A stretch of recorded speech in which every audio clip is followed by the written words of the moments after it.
حياة جئنا تبصرة আসসালামু আলাইকুম রহমতুল্লাহি ওয়া বারাকাতুহু।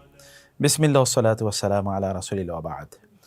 মাঝে মাঝে এমনটা হয় না আমাদের যে ঘুম হচ্ছে না, বিভিন্ন চিন্তা, রাজ্যের সকল চিন্তা মাথায় এসে একেবারে আমাদেরকে ক্লান্ত করে দিচ্ছে, খুব অসুস্থ ফিল করছি, এই দিক সেদিক, কখনো এই কাঁধ হন, কখনো অন্য কাঁধ হন, কিন্তু কোনোভাবে ঘুম আসছে না। আপনি একটু রাস্তায় হাঁটতে মনে চায়, অথবা ঘরেই একটু ঘোরাফেরা করেন, কতক্ষণ গিয়ে একটু কম্পিউটারে বসেন, কখনো একটু মোবাইল টিপান, কিন্তু তারপরেও ঘুম আসছে না এবং আপনার পিঠ ব্যথা হয়ে যাচ্ছে, বিভিন্ন ধরনের টেনশন আপনাকে ঘিরে ধরছে, বিভিন্ন অ্যাংজাইটি, বিভিন্ন ফ্রাস্ট্রেশন, বিভিন্ন হতাশা। কেউ আপনাকে কি বলেছে সে কথা মনে পড়ছে, আবার কোথায় কি সমস্যায় আছেন সেগুলো মনে পড়ছে, মানে কোনো অবস্থায় আপনার ঘুম আসছে না এবং আপনার প্রচণ্ড ঘুমানোর প্রয়োজন, কারণ আগামীকাল আপনার অনেক কাজ, অথবা দিনের বেলা আপনার কাজ আছে, কিন্তু আপনি কোনোভাবে ঘুমাতে পারছেন না। এরকম কিন্তু অনেক সময় আমাদের নিজেদেরও হয়। কিন্তু আল্লাহ সুবহানাহু ওয়া তাআলা তো ঘুমকে আমাদের জন্য নেয়ামত দিয়েছেন, তাই না? নেয়ামত হিসেবে দিয়েছেন। একবার চিন্তা করে দেখুন, আপনি 1-2 রাত যদি না ঘুমাতে পারেন, একবার চিন্তা করে দেখুন আপনি কী অবস্থা হতে পারে। এবং মানুষ কেন পাগল হয়? তারা কিন্তু ঘুমাতে পারে না এই কারণে। তো ঘুম এর ঔষধ দেওয়া হয় মানুষের জন্যে, মানে যখন আপনি খুবই টেনশনে থাকেন তখন দেখবেন আপনাকে ঘুমের ওষুধ দেওয়া হয়, রিল্যাক্সিন বা এই টাইপের। কারণ ঘুম প্রচণ্ড গুরুত্বপূর্ণ। আল্লাহ সুবহানাহু ওয়া তাআলা এটাকে নেয়ামত হিসেবে উল্লেখ করেছেন এবং কোরআনে ওয়াজআলনাল লাইলা লিবাসান ওয়াজআলনান নাহারা মাআশা, অথবা ওয়াজআলনা নাওমাকুম সুবাতা। আল্লাহ তাআলা বলেছেন তোমাদের ঘুমকে তোমাদের জন্যে আমি যত ধরনের টেনশন আছে এগুলো থেকে কাট অফ সিস্টেম হিসেবে তোমাদের জন্য তৈরি করে দিয়েছি। অতএব সেই ঘুম না আসলে কী অবস্থা হতে পারে।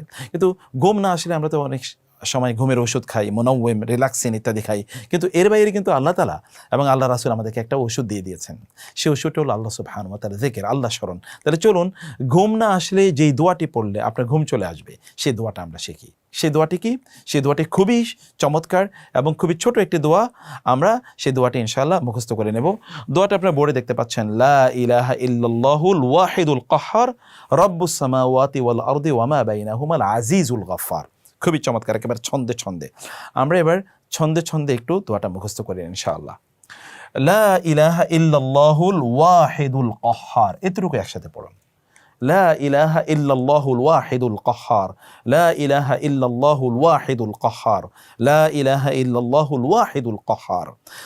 অতএব এরপর দ্বিতীয় অংশ, রব্বুস সামাওয়াতি ওয়াল আরদি ওয়া মা বাইনাহুমা রব্বুস সামাওয়াতি ওয়াল আরদি ওয়া মা বাইনাহুমা আল আজিজুল গফফার। তাহলে আবার বলুন, রব্বুস সামাওয়াতি ওয়াল আরদি ওয়া মা বাইনাহুমা আল আজিজুল গফফার। রব্বুস সামাওয়াতি ওয়াল আরদি ওয়া মা বাইনাহুমাল আজিজুল গফফার। খুবই চমৎকার। আমরা প্রথম অংশটা একটু অনুবাদ দেখি। লা ইলাহা ইল্লাল্লাহু, আল্লাহ ছাড়া কোনো ইলাহ নাই, তিনি আল ওয়াহিদুল কাহ্হার, তিনি হচ্ছেন একক এবং সর্বশক্তিমান। মানে আপনার ঘুম আসছে না, তিনি আপনাকে ঘুম পাড়িয়ে দেবেন, এটা হচ্ছে আল কাহ্হার। মানে তিনি যা চান তাই হয়, তার বাইরে তিনি চেয়েছেন এটি, কিন্তু অন্য কেউ অন্য কোনো কিছু আপনার উপর চাপিয়ে দিচ্ছে, এটা হতে পারে না। অর্থাৎ আপনি যদি বলতে পারেন লা ইলাহা ইল্লাল্লাহুল ওয়াহিদুল কাহ্হার, তার মানে হচ্ছে কোনো অ্যাংজাইটি, কোনো ফ্রাস্ট্রেশন, কোনো ডিপ্রেশন, কোনো থটস বা কোনো ধরনের টেনশন, এগুলো আপনাকে কাবু করতে পারবে না, কারণ এগুলোকে যিনি দমন করতে পারেন তাকে আপনি স্মরণ করছেন। তিনি কে? আল্লাহ তাআলা। লা ইলাহা ইল্লাল্লাহুল ওয়াহিদুল কাহ্হার, তিনি একক যিনি এগুলোকে দমন করতে পারেন। ঘুমের ট্যাবলেট খেলেও কিন্তু অনেক সময় আপনার ঘুম আসে না। আপনি ঘুমানোর ট্যাবলেট খাচ্ছেন, তারপরে ঘুম আসে না, কারণ আপনার অনেক বেশি হতাশা আপনাকে কাজ করছে, অথবা অনেক বড় ধরনের প্রবলেমের মধ্যে আছেন। আপনি জানেন যে কোরআন আল্লাহ তাআলা বলেছেন আমানাতান নুআসান, অর্থাৎ এই তন্দ্রা বা ঘুম আল্লাহর পক্ষ থেকে আমাদের জন্য নিরাপত্তা, প্রশান্তি। এই প্রশান্তি আপনি পাবেন তার কাছে, আপনি যিনি প্রশান্তি দিতে পারেন তার কাছে আপনি প্রশান্তি চাচ্ছেন। দ্বিতীয় অংশটা কি? রব্বুস সামাওয়াতি ওয়াল আরদি ওয়া মা বাইনাহুমা, আসমান এবং জমিনের মালিক তিনি, তিনি রব, তিনি সব কিছু নিয়ন্ত্রণ করেন এবং এত দুভয়ের মধ্যে যা কিছু আছে সব তিনি নিয়ন্ত্রণ করেন। তিনি আবার কি?